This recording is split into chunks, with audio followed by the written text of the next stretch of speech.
Luis, thank you for your time today. Congratulations, you guys are having your official grand opening. I know that you guys have ramped up operations here already. We're in Medellín at your facility here in Ruta-N. These are lovely new facilities that you've had. Maybe if you can tell me a little bit about your footprint in Colombia, where you have operations already. Right.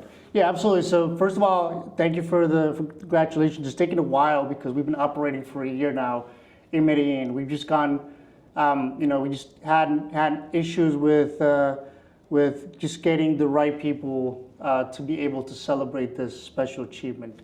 But we're happy that a year in, we're able to do this because it's double the celebration, because we're not just opening, but we're celebrating success. Mm-hmm. We found tremendous success in Medellín. We've been able to ramp to the required to fill the seats, and we've been able to get some very successful clients who are very happy with the service. So Medellín has been great to us. In terms of the footprint, we currently have 3 locations in Colombia. We opened up our headquarters in Cali back in 2021, where we currently have about 1,200 teammates. That's what we call our agents.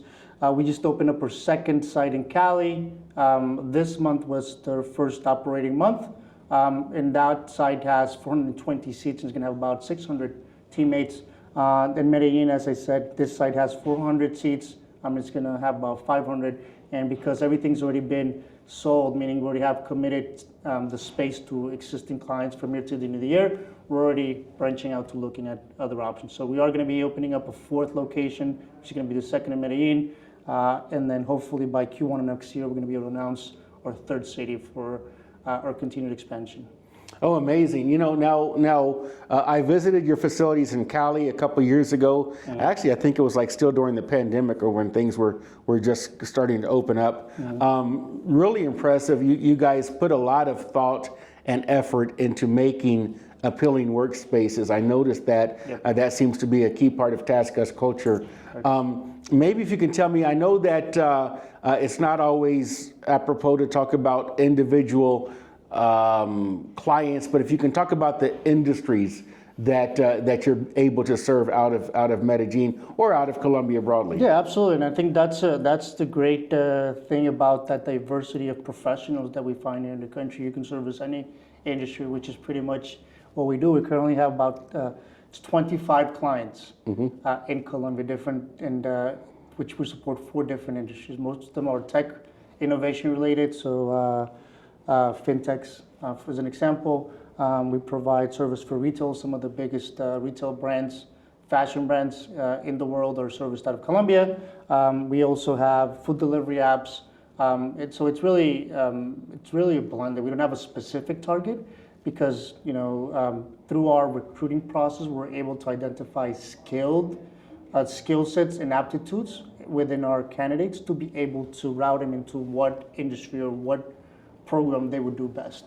So because the servicing industry and the VPO industry is so diverse, you do need to be able to have that ability to be flexible in terms of the offering, because you could be in one industry, but that industry requires different skills. So you can do social media management, back office, chat, email, or it could be all voice, customer service, billing, transaction. So to say that we do one or that we focus or that we have a strength in one is difficult, because we're just a very diverse solution-oriented company, and we found great success with being able to service everything out of Colombia. That's why we keep growing.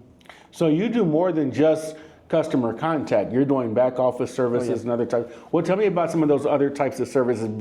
Aside from voice and aside from chat, what are the other services that you provide to your corporate clients? Yeah, so I think an interesting thing that's in the industry, and just the level of services that the industry is going to, we're seeing a lot of growth in the content moderation space, trust and safety space, which is really just protecting the social media platforms from bad intentions. So I would say that that's one specific area where we're focusing our growth, and that we're going to see big growth from us in terms of the percentage of the work that we do currently to migrating to that. But on top of that, we do back office, like you said, we do messaging, we do email, chat work, 60% it's still voice because that's still the preferred communication channel for most of our clients, but everybody is slowly migrating to more digital channels, which is part of our strategy as well. We're a digital company. We take pride in being able to partner with some of the most innovative companies in the world. And as you know, we have a very entrepreneurship spirit, which means that we're always going to be happy to work with a company, regardless of the size, if they have a desire to learn of the VPO and how to best service their clients. We're going to partner, we're going to put our technology forward and our experience to make sure that we build the best customer experience that they need for their companies. I've noticed that TaskUs has it's already a large company, global, you're in all sectors of the globe, but it still has kind of a startup feel to it. It has this kind of a startup attitude to it. We do, yeah. You would say? Absolutely, and I think our founders and CEO and president are very young, so they're very well up to date with innovation, and they still consider themselves a startup because of the fact that it's still growing, it's still appealing, it's still attracting, and the fact that we help a lot of startups begin their journey into the CX experience is also the reason why we keep our vision, our mission, and our brand similar and close to that. So, not to say that we don't focus on any specific market, but we do gravitate towards companies that are starting up innovation tech instead of the larger, more traditional services like a banking or a telco. Majority of our footprint is in startups and tech companies. I remember talking to one of the huge traditional customer experience outsourcers one time. One of their top people told me that if it's under 100 FTE, they don't want to, like their salespeople don't even get compensated on it because they only want to talk to the giant, they're a giant multinational, they only want to talk to other giant multinationals. But it's interesting how I've seen companies who start with, startups. And some startups are going to fail, and that's just kind of how it is. But I know a company that started with Lyft, and they had 5 seats. Yeah. And now that's a major client for them, for example.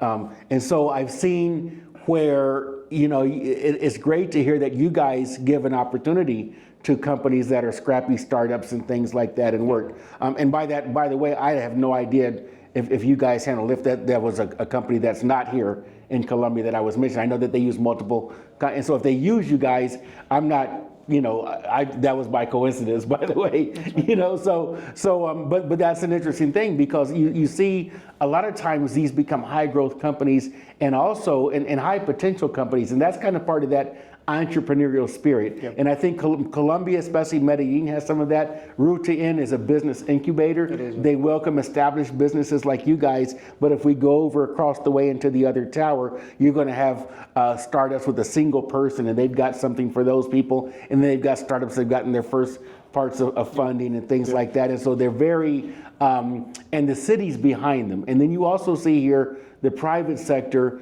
is kind of behind the city. There's quite a partnership. And as you and I are both, neither one of us are from Colombia, tell me about your impression of what you've seen in Colombia broadly as far as the business climate, and then specifically, I don't want to get you in trouble knowing that you're, Team Cali, so I know you can't, be too nice, but if you could maybe give your impression of the business climate in Colombia, and then let's say Medellín and Cali. Yeah, absolutely. So first, I want to tackle the startup comment, which I think it's, yes, the bigger players tend to have a standard of business size to which they agree to do business with.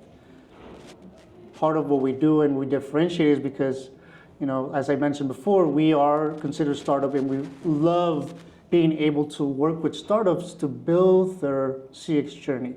So it's not that they come with 5 seats, maybe they have 0 seats. And they want to build everything from scratch with us. We will take it, we will partner, and we will invest in a long-term relationship, because that's really how you gain long-term relationships. And that's really that's how our founders built this business, with working with startups like that. The second is, yes, I'm a foreigner, and I do say that I'm a proud Colombian resident now because I love the country. It's been tremendously good for me and my family.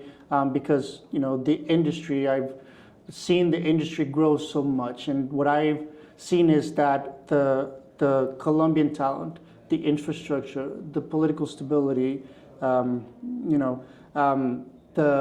need for these kinds of opportunities has been tremendous. When I first landed in Colombia, it was probably about only 10 years outsourcing, and when I mean outsourcing to the US, because now this is the primary market, now it's insane the amount of growth. And to me, Colombia has been an exceptional success story that is very rarely seen. I mean, at least in Latam, you don't see any other story like this.